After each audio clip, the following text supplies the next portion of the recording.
porque às vezes quando nós conversamos com pessoas que estão passando por algum tipo de problema, as pessoas tendem a dizer, mas só eu sei o que eu estou passando, ou você não sabe o que eu estou passando. Eu tenho meditado muito, mais ainda nessa última semana, porque já foram 3 semanas já, e Deus tem realmente trabalhado no meu coração. E eu quero dizer alguma coisa para vocês. Everton, eu não tenho direito ou autoridade de mim mesmo nenhuma de te dar explicações ou te dar razões ou falar com você sobre o seu sofrimento. Porque se nós formos ver, sempre no mundo você vai achar alguém que sofre mais do que você. Então, independente do sofrimento, independente do que eu já passei, não tem nada a ver, absolutamente nada a ver com o que você está passando. Então, se eu fosse parar por aqui, eu não tenho direito de falar porque eu não sofri como você está sofrendo, ou eu não passei o que você está passando. Então ninguém na face da Terra poderia falar sobre esse assunto, porque sempre vai ter alguém com um problema maior do que o seu. Então, quando eu vou falar sobre isso com você, eu tenho que ir para a palavra de Deus para falar com você através da autoridade da palavra de Deus. O Deus do universo, o Criador de todas as coisas. Essa é a autoridade. Essa é a palavra que eu tento trazer para você. Tanto que, se eu falar alguma coisa que é incoerente com a palavra de Deus, você tem o direito e o dever de buscar na palavra de Deus se está errado e como deva ser. Então, eu quero de coração passar para você. Eu tenho colocado minha vida diante de Deus nesse aspecto e buscando sobre isso. Essa semana eu tive com a minha mãe no hospital de câncer que tem aqui, chama Dana-Farber, em Boston. É um dos melhores hospitais do câncer do mundo. E fomos ali tratando sobre outros tratamentos, outras opções de tratamentos para minha mãe, porque o tumor está crescendo e ela... E o remédio que ela está tomando não está fazendo tanto efeito mais. Mas foi interessante a nossa dirigindo para Boston, dá mais ou menos daqui no hospital, dá mais ou menos 1h30, 1h20. E a gente foi conversando. Assim que eu entrei no carro, nós oramos e assim que eu entrei na estrada, eu comecei a conversar com ela sobre essa mensagem e sobre sofrimento e o propósito de tudo isso. Eu comecei começamos a conversar sobre Jó. E como o título dessa mensagem é Por que o cristão sofre? Eu falei para minha mãe sobre o propósito disso. Começamos a conversar sobre se esse sofrimento, se essa doença traz a gente mais perto de Deus. E foi interessante essa conversa com a minha mãe, porque ela é transparente comigo. E pelo que ela falou, eu não culpo e eu não julgo, exatamente porque eu não estou passando o que ela está passando. Mas eu, pelo lado de fora, eu posso encorajar, eu posso edificar. Ela disse, às vezes eu não tenho vontade de orar. Às vezes eu não tenho vontade de ler a Bíblia. Então a impressão que dá é que muitas vezes isso até me afasta um pouco.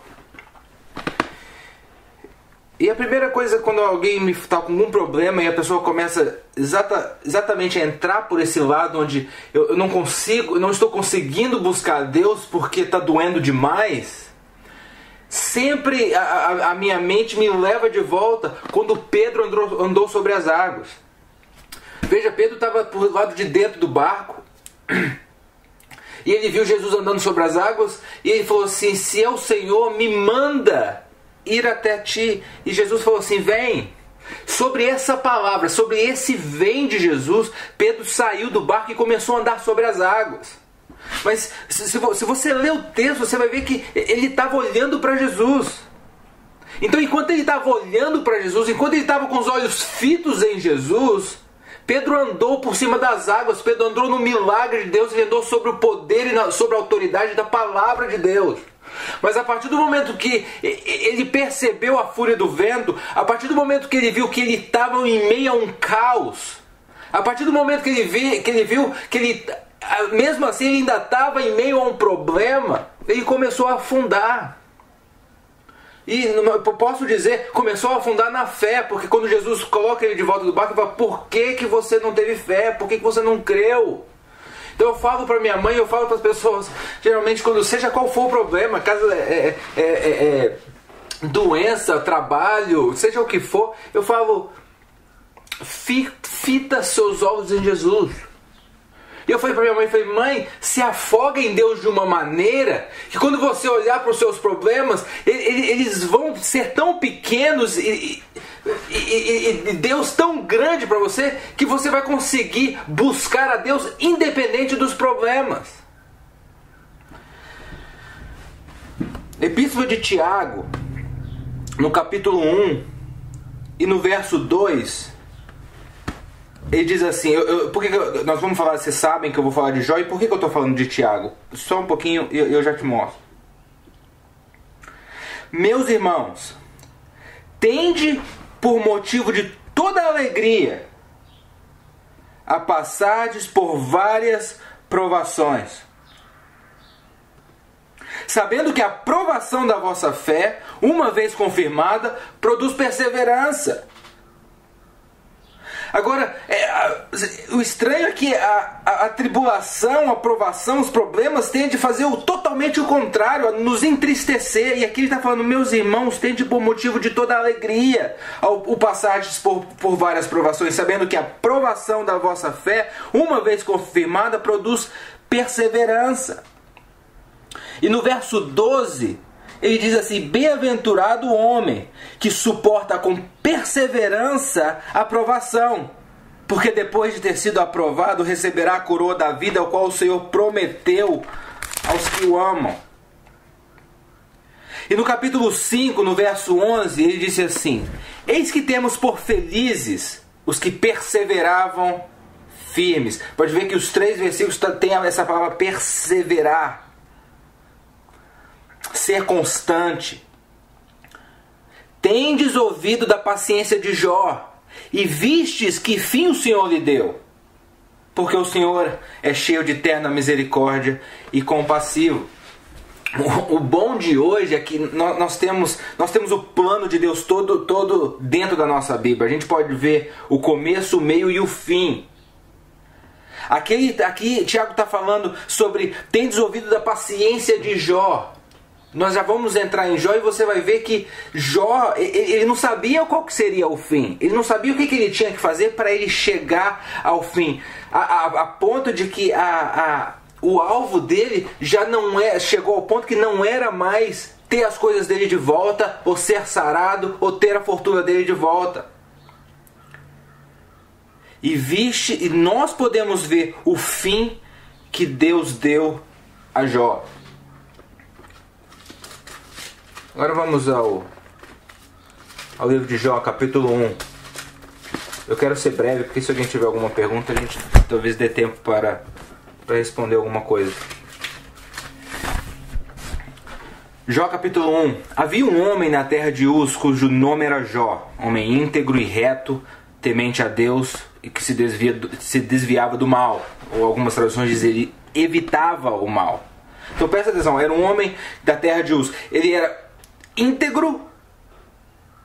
Se você existia um pregador, eu não lembro o nome dele agora, ele disse que integridade é aquilo que você faz no escuro. Quer dizer, aquilo que você faz quando não tem ninguém olhando. Isso é integridade. Você fazer o certo, independente se você vai ter aplausos ou não. E reto, temente a Deus e se desviava do mal. Nasceram 7 filhos e 3 filhas. Olha como Jó era rico. Possuía 7.000 ovelhas, 3.000 camelos, 500 juntas de bois e 500 jumentas. Eram também muito numeroso o pessoal ao seu serviço, de maneira que este homem era o maior de todos os do Oriente. Seus filhos iam às casas uns dos outros e faziam banquetes, cada um por sua vez, e mandava convidar as suas 3 irmãs a comerem e beberem com eles. Então esses primeiros 4 versículos, eles te falam um pouco sobre como que era o contexto da vida de Jó. E aqui, a partir do verso 5, fala qual que era a atitude de Jó. Decorrido o turno de dias de seus banquetes, chamava Jó seus filhos e os santificava. Levantava-se de madrugada e oferecia holocaustos segundo o número de todos eles, pois dizia: talvez tenham pecado os meus filhos e blasfemado contra Deus em seu coração. Assim o fazia Jó continuamente. Olha, o temor de Jó não era: meus filhos pecaram e eu vou fazer o holocausto. Não, caso pecaram. Jó tinha um temor com o nome de Deus, que ele falou assim: caso blasfemaram a Deus, contra Deus em seu coração. Nós vemos o temor de Jó, nós vemos a retidão, a integridade de Jó.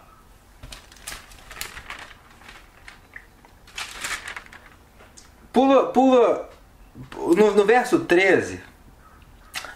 Começa assim: eu quero te levar a um lugar, acompanha comigo. Sucedeu um dia em que seus filhos e suas filhas comiam e bebiam vinho na casa do irmão primogênito, que veio um mensageiro a Jó e disse: os bois lavravam e as jumentas paciam junto a eles. De repente deram sobre eles os sabeus e os levaram, e mataram os servos a fio de espada. Só eu escapei para trazer-te a nova. Primeiro, verso 16: falava este ainda, quando veio outro e disse: fogo de Deus caiu do céu e queimou as ovelhas e os servos, e os consumiu. Só eu escapei para trazer-te a nova. Falava este ainda, quando veio outro e disse: dividiram-se os caldeus em 3 bandos, deram sobre os camelos, os levaram e mataram os servos a fio de espada. Só eu escapei para trazer-te a nova. Também este falava ainda, quando veio outro e disse: estando teus filhos e tuas filhas comendo e bebendo vinho em casa do irmão primogênito, eis que se levantou grande vento do lado do deserto e deu nos 4 cantos da casa, os quais caiu sobre eles e morreram. Só eu escapei para trazer-te a nova. É muito estranho quando você lê essa história. No seminário eu estudei um pouco do livro de Jó e foi quando eu passei a ter um carinho com o livro de Jó, porque é muito estranho você ver um homem íntegro, reto, temente a Deus, que evitava o mal, e de repente tudo isso acontece. Ele era o maior do Oriente, não existia ninguém mais rico do que Jó no Oriente. E se você pegar o livro de Jó, quando ele começa a conversar, a repreender Jó no capítulo 4, ele fala com Jó: você antigamente encorajava as pessoas que tinham problemas. Quer dizer, Jó não era só rico, ele era uma pessoa influente. E de repente ele perde tudo o que ele tem, ele perde toda a sua família, todos os seus filhos. Por quê? Não é a nossa pergunta isso hoje? Por que isso acontece? Por que está acontecendo isso? Agora, Jó estava fazendo a mesma pergunta dentro da cabeça dele e não estava entendendo o que estava acontecendo. Mas o que eu tô tentando te mostrar e te ensinar e tentar levar você a fazer é o que Jó fez, independente da razão. Ele não sabia o porquê. A Bíblia diz aqui no verso 20, logo após ele perder os filhos, ele diz: então Jó se levantou, rasgou o seu manto, rapou a cabeça e lançou-se em terra e adorou. Ele adorou mesmo naquela situação, sem saber o que estava acontecendo. ele adorou. E disse: nu saí do ventre de minha mãe e nu voltarei. O Senhor o deu e o Senhor o tomou. Bendito seja o nome do Senhor. É difícil para mim conseguir me identificar a Jó quando ele entra no tamanho desse problema e conseguir se humilhar. Quando fala ele rasgou o seu manto, rapou a cabeça e lançou-se em terra, ele estava se humilhando diante de Deus e adorou. Porque na minha natureza, na minha tendência é que se eu chuto a mesa com o meu dedinho do pé, a vontade é de xingar, a vontade é de blasfemar Deus. Quando alguma coisa acontece, se meu filho adoece, a vontade é de falar: por que você está fazendo isso com o meu filho? Mas Jó não. Jó se humilha diante de Deus e ele adora. E no versículo 21, ele diz: o Senhor Deus e o Senhor tomou, bendito seja o nome do Senhor. O Senhor deu e o Senhor tirou. Ele reconhece a soberania de Deus. Ele reconhece: peraí, Deus está no controle. Porque se Ele dá, Ele tira, Ele está no controle. Eu posso ter confiança nele. Em tudo isto, Jó não pecou, nem atribuiu a Deus falta alguma. E a nossa tendência, a primeira coisa, é culpar Deus.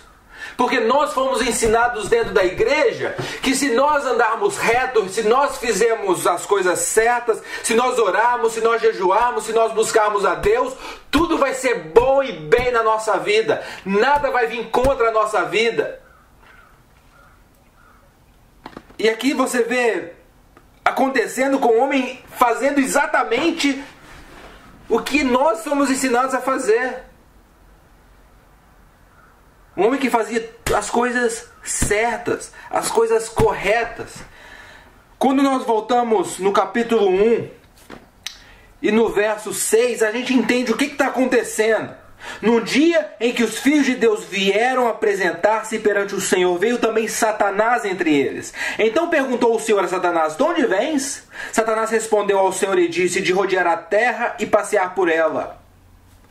Perguntou ainda o Senhor a Satanás: observaste o meu servo Jó? Porque ninguém há na terra semelhante a ele, homem íntegro e reto, temente a Deus e se desvia do mal. Você entendeu o que está acontecendo aqui? Entrou um ladrão numa joalheria, enquanto o dono da joalheria estava lá atrás. E aquele ladrão roda ali, olhando os diamantes, olhando as joias. O dono da joalheria vem e fala assim: o que você está fazendo? Eu estou aqui procurando os diamantes.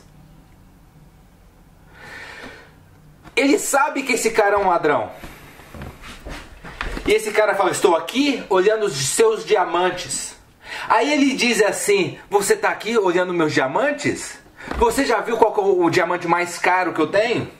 Você já viu qual que é o diamante mais bonito que eu tenho? Ele está aqui guardado, aqui, e a chave está aqui na gaveta. Foi mais ou menos isso. A impressão que eu tenho desse texto é que a vontade de Deus era que isso tudo acontecesse. E eu vou te mostrar o porquê. Porque primeiro, Satanás não perguntou: e Jó? Satanás não subiu lá para acusar. Satanás não perguntou nada. Quem perguntou foi Deus. Observaste o meu servo Jó? Agora Satanás fala, então respondeu. Satanás só respondeu. Ele diz: porventura Jó realmente teme a Deus? Acaso não cercaste com sebe a ele, a sua casa e a tudo quanto ele tem? Você não tem abençoado ele demais? A obra das suas mãos abençoaste e os seus bens se multiplicaram na terra. Estende, porém, a mão e toca-lhe em tudo quanto tem, e verás se não blasfema contra ti na sua cara. Satanás está falando para ele aqui: ele só te teme, Eu quero trazer um pouco para nossa e para a sua realidade, tá? Ele só te teme, ele só vai à igreja, ele só te busca porque você tem cercado ele de bênçãos. Estende, porém, a mão e tira tudo o que ele tem para você ver. Satanás está falando assim, ele ama mais, ele não te ama, ele ama as coisas que você dá a ele. E eu vou ser sincero para você, a igreja tem ensinado a gente a fazer exatamente isso. Nós não queremos Deus, a igreja não nos ensina a querer Deus, a igreja não nos ensina a buscar Deus, a igreja nos ensina a buscar as coisas de Deus, as coisas que Ele tem, as bênçãos dele. Às vezes alguém vai na igreja, e graças a Deus aqui na igreja a gente já viu canceroso ser curado, pessoas serem curadas, e às vezes vem alguém na igreja, como já aconteceu, sendo curado de câncer. A pessoa é curada e não volta mais à igreja, e a gente se pergunta, que absurdo, a pessoa veio aqui para ser curada de câncer, foi curada de câncer e não voltou mais na igreja? E eu pergunto, você vai a um restaurante para almoçar, depois que você almoça, você faz o quê? Você levanta e você vai embora. Ele veio, buscou o que ele queria e foi embora. Nós tendemos a amar mais as coisas de Deus do que o próprio Deus. E aqui é exatamente o que Satanás estava falando para ele. Então disse o Senhor a Satanás, eis que tudo quanto ele tem está em teu poder. Somente contra ele não estendas a mão. E Satanás saiu da presença do Senhor. Deixa eu te mostrar esse versículo. Presta atenção nisso. Quando você duvidar que Deus está no controle porque o diabo está fazendo alguma coisa, até o diabo tem que obedecer à autoridade de Deus e o limite de Deus.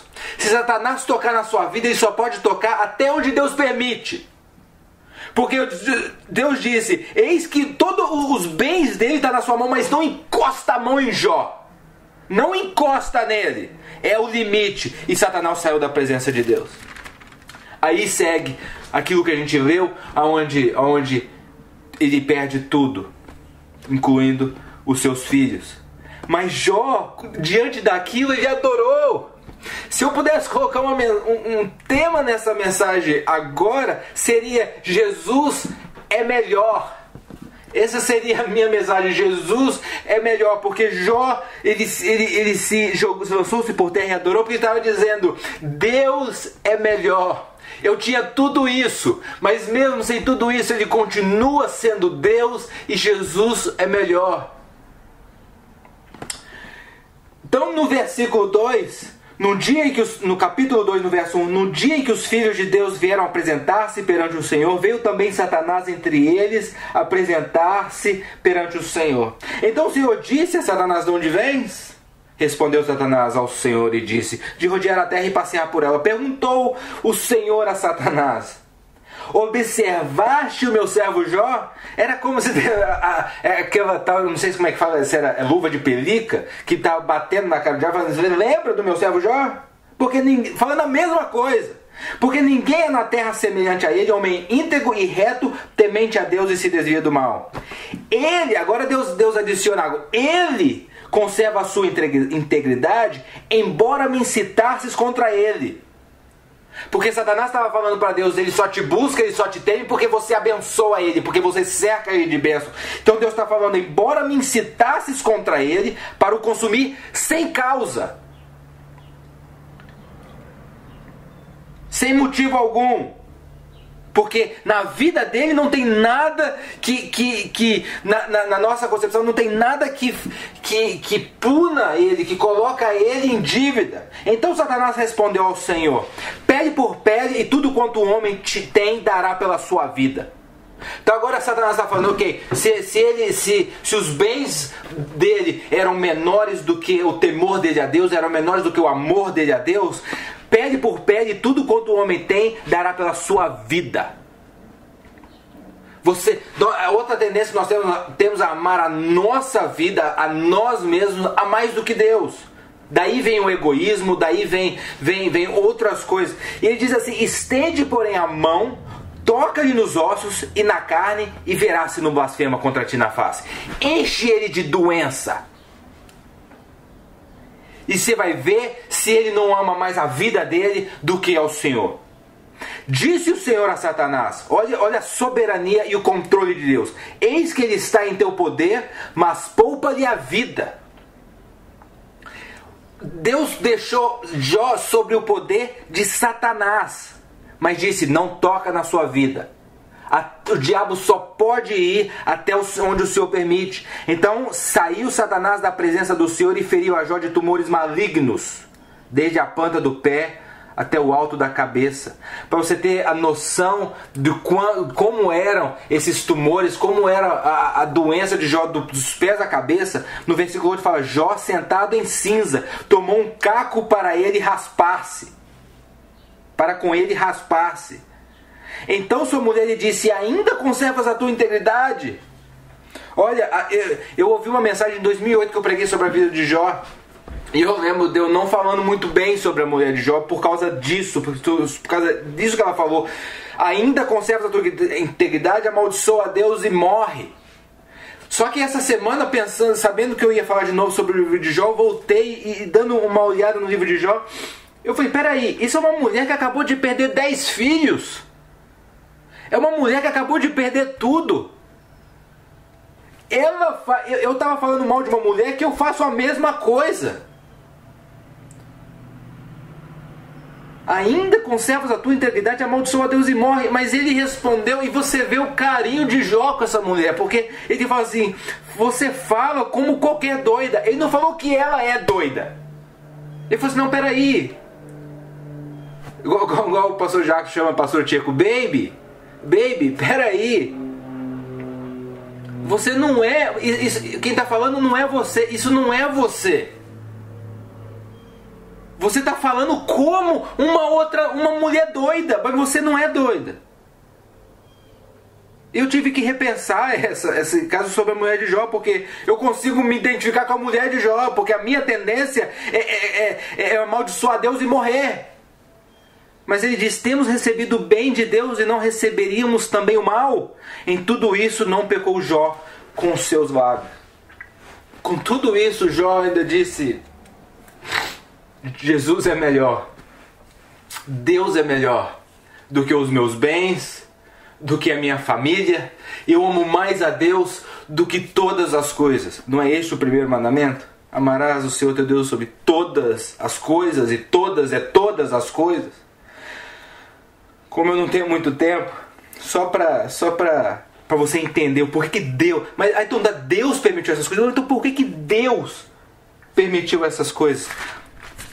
No capítulo 14, porque agora começa os amigos de Jó, se assim podemos chamar, começa a contender com ele, a repreender ele, a exortar ele, porque na cabeça dos amigos ele estava em pecado. Porque um homem justo, Deus não deixa essas coisas acontecer com ele. Eles falavam, eles tinham muita teologia boa, eles tinham muita doutrina boa, mas também eles tinham muita coisa que nós vivemos hoje, onde o justo não sofre. Alguma coisa está errada com Jó. No capítulo 14, só para te dar só para te dar uma olhada em algumas coisas. Jó, no capítulo 14 e no verso 7, ele diz assim: porque há esperança para a árvore, pois mesmo cortada ainda se renovará, e não cessarão os seus rebentos. Se envelhecer na terra a sua raiz, e no chão morrer o seu tronco, ao cheiro das águas brotará, e dará ramos como planta nova. Nós vemos isso como esperança porque nós temos a nossa Bíblia, mas não era isso que Jó queria dizer. O que Jó queria dizer, continua os versículos: o homem, porém, morre e fica prostrado. Expira o homem, e onde está? Jó estava falando, a árvore, Jó chegou ao ponto de sofrer tanto tempo que ele já estava falando como nós falamos. Eu quero que você se identifique com isso. A árvore tem mais esperança do que eu. E eu vou falar para você, se Deus veste os lírios do campo com tanto esplendor, você não é muito mais precioso? Deus não se preocupa muito mais com você do que os lírios do campo, que hoje nasce e amanhã é jogado no fogo? Então Deus se importa muito mais do que você. No capítulo 19 e no verso 25, ele diz assim: porque eu sei, esse versículo é um dos versículos talvez mais conhecidos no livro de Jó, porque eu sei que o meu Redentor vive, e por fim se levantará de sobre a terra. Quer dizer, mesmo dentro de tanto problema, Jó colocava a fé dele e levava à mente aquilo que trazia esperança. Porque eu sei que o meu Redentor vive. Existe um outro versículo de Jó que diz que se ele me purificar, ele sabe que eu vou sair como ouro, refinado. Quer dizer, tem um propósito nisso tudo, não é só uma guerra entre Deus e Satanás. Não existe, isso é coisa de filme, não existe esse negócio na Bíblia de o mal, a luta do bem contra o mal, porque o mal trabalha para o bem. Satanás aqui estava sendo, vamos ser bem abertos, um agente de Deus. Para quê? Para purificar Jó. Porque, como eu já quero terminar, porque o tempo já foi. Mas eu quero te falar o porquê disso tudo. E eu quero falar para você que se nessas 4 semanas você não conseguiu identificar o motivo do porquê que você passa aquilo que você está passando, ou o motivo porquê que o cristão sofre, é uma coisa que eu falei desde do primeiro dia e eu vou falar de novo. Jó, lembra que Jó tem 42 capítulos. Jó, mesmo quando Deus começa a responder Jó no capítulo 38, Deus não fala: Jó, é por isso que você está passando por tantos problemas. Mas no capítulo 42 ele diz assim: então respondeu Jó ao Senhor: bem sei que tudo podes e nenhum dos teus planos pode ser frustrado.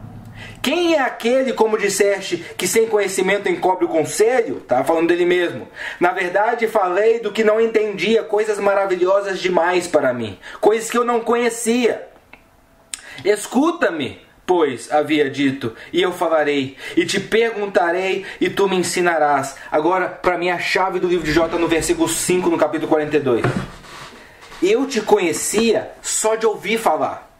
Tudo o que eu fazia, toda a minha dedicação a Deus é sobre alguma coisa que alguém me falou de Deus. É isso que ele está falando. Eu te conhecia só de ouvir falar, mas agora os teus olhos me veem. Agora eu ando com o Senhor.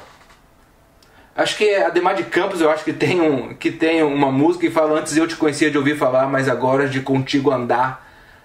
Existe Jó agora ele começa a ver, peraí, todo esse problema que eu passei, toda essa doença, toda essa perca, Jó consegue ver, peraí, hoje eu conheço mais a Deus, e Jesus é melhor. Eu amo meus filhos, eu amo a minha vida, eu amo a minha igreja, eu amo o lugar onde eu moro, mas Jesus é melhor. Paulo falou assim que a vontade dele era de morrer logo, de estar com Cristo, mas se estamos aqui, vamos trabalhar. Quer dizer, o viver para mim é Cristo e o morrer para mim é lucro. Jesus é melhor. Então o que eu falei para minha mãe foi: mãe, procura conhecer a Deus, não ler a Bíblia pelo fato de ler a Bíblia, orar pelo fato de orar, mas para conhecer a Deus. Porque Jesus, no Evangelho de João, no capítulo 27, na oração sacerdotal que ele faz, ele fala que conheçam... que ele fala: a vida eterna é esta, que conheçam a ti e aquele que o Senhor enviou. Então a vida eterna, nós queremos a vida eterna, é essa, é conhecer a Deus.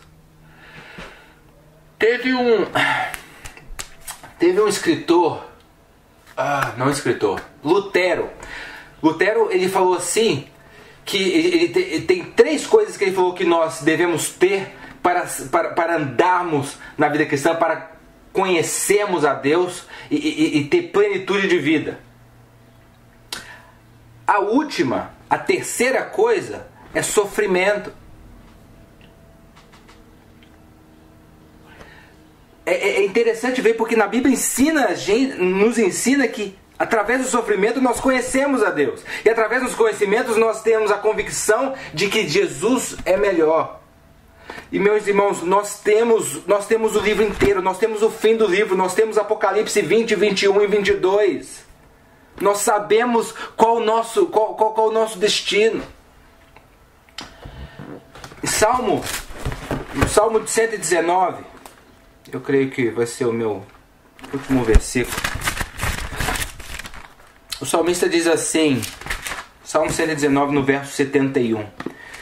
Foi bom ter eu passado por aflições, para que eu aprendesse os teus decretos. A finalidade do sofrimento não é nos afastar de Deus. A finalidade do problema não é nos afastar de Deus. A finalidade do nosso problema é nos atrair a Deus. Que em nome de Jesus, que o Espírito Santo encha o teu coração de uma forma que você seja atraído a Deus e veja que Jesus é melhor. Que você se afogue tanto na presença de Deus, na pessoa do nosso Senhor Jesus Cristo, que se você andou de avião, você olha da janela do avião e vê aqueles caminhões pequenininhos. Eles não são pequenininhos, mas a sua perspectiva é essa, que Deus te leve nas alturas de uma maneira que ao você olhar para os seus problemas, você possa dizer: eu estou assentado nos lugares celestiais com Cristo, e Jesus é melhor. Em nome de Jesus, o Senhor te abençoe, que o Senhor te guarde, que o Senhor se revele, se manifeste na tua vida de uma maneira poderosa. Que Ele toque em você de uma maneira poderosa. E eu vou falar uma coisa para você. Deus é poderoso para te curar. Ele é poderoso para resolver todos os seus problemas. E Ele vai resolver todos os seus problemas, Ele vai te curar. Mas mesmo se Ele não resolver, mesmo se Ele não te curar, Ele continua sendo Deus e Jesus é melhor. E os planos que Deus tem para você é muito melhor do que esse que você está pedindo. Deus te abençoe em nome de Jesus. Amém? Amém. Obrigado, pastor Everton. Espero que todos os ouvintes tenham ouvido esta mensagem maravilhosa. E nós temos o término